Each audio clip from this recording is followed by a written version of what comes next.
अस्सलाम वालेकुम ख़वातीन व हज़रात, मेरा नाम आदिल अमजद है और आप लोग देख रहे हैं हम आज़ाद हैं। ईद मना रहे हैं, ईद आ गई है और ईद की खुशियों में हम कोशिश करेंगे कि थोड़ी खुशियाँ आप तक भी पहुँचाएँ।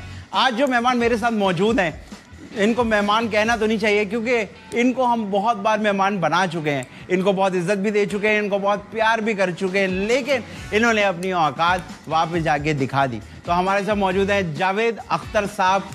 कैसे हैं आप? कैसा लग रहा है जहन्नुम से निकल के पाकिस्तान में आते हुए? बहुत बहुत शुक्रिया। अच्छा, ये आप इतने पहले मीठे ना बने, ये जो आप लोगों ने कैरेक्टर पकड़ा हुआ है ना अपनी फिल्मों वाला, इससे निकल आए। हमें पता है आप कितने नीच हैं, बिल्कुल सही तरह नॉर्मल होके बात करें। ये और थूक अगर मुंह से निकला तो मुझसे बुरा कोई नहीं होगा। जी बोले। देखिए आदिल, हाँ बात ये है फिर थूक रहे हैं आप। मेरे असल में मोटर डायरेक्ट हुई भी है। आप लोग की हर चीज ही डायरेक्ट हुई भी है वैसे। हाँ फरमाइए। देखिए अर्ज किया है तुत्तू तू तुत्तू तारा है, तुत्तू तू तुत्तू तारा गिर गया पायलट हमारा। यहाँ से तो मैं गुफ्तगू का आगाज करूँगा।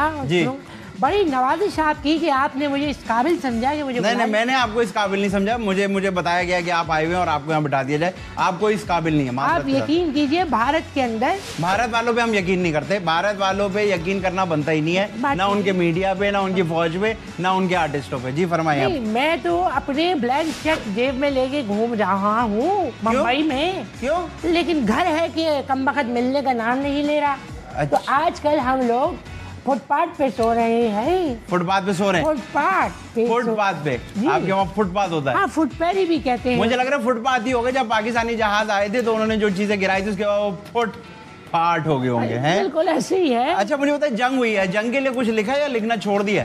जंग के लिए मैंने इसलिए लिखना छोड़ दिया है कि कुछ ऐसा बारूदी मवाद जो है वो आगे गिरा है और मेरा कलम मुझसे जख्मी हुआ है। अच्छा, तो मैंने आजकल छोड़ा हुआ है मियाँ। तो पहले कभी कुछ लिखा था अपनी मोटिवेशन में, अपनी फौज को कुछ कहने के लिए? पहले तो अपना ये है कि युद्ध लगा हुआ था। अच्छा, ये मैं नोट कर रहा हूँ, जितने भी इंडियन से मैं बात की, ये युद्ध करते रहते हैं।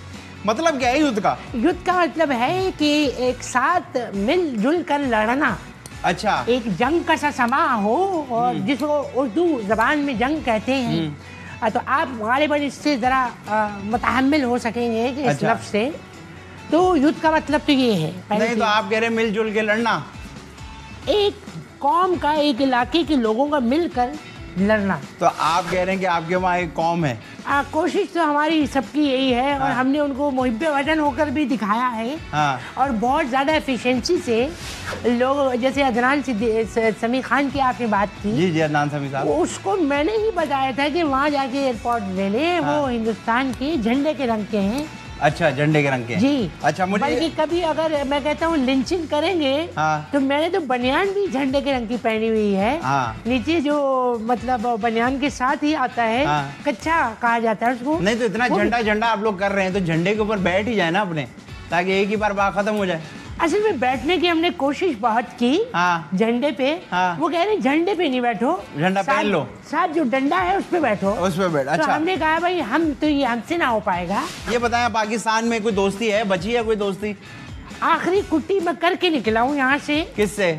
मेरी कुट्टी आखिरी हुई थी, ये आपका जो लड़का है जिसको हमने फिल्मों में भी चांस दिया था, जफर अली जफर साहब। हाँ, क्योंकि मेरी उम्र के लोग हमेशा गलत नाम लेते हैं। जैसे शहजाद रॉय को बोलते हैं रॉय शहजाद। अच्छा है। वसीम बदामी को बोलते हैं मेरी उम्र के लोग बदामी वसीम। अच्छा, हैं बहुत। आप हमारे यहाँ के लोगों से फैसिनेट होते हैं। बिल्कुल है। नाम आपको सबके याद है? सबके याद है। आप मुझसे सुन लो, मैं उल्टे नाम भी सुना सकता हूँ। नहीं, आप उल्टे नाम नहीं सुनाए।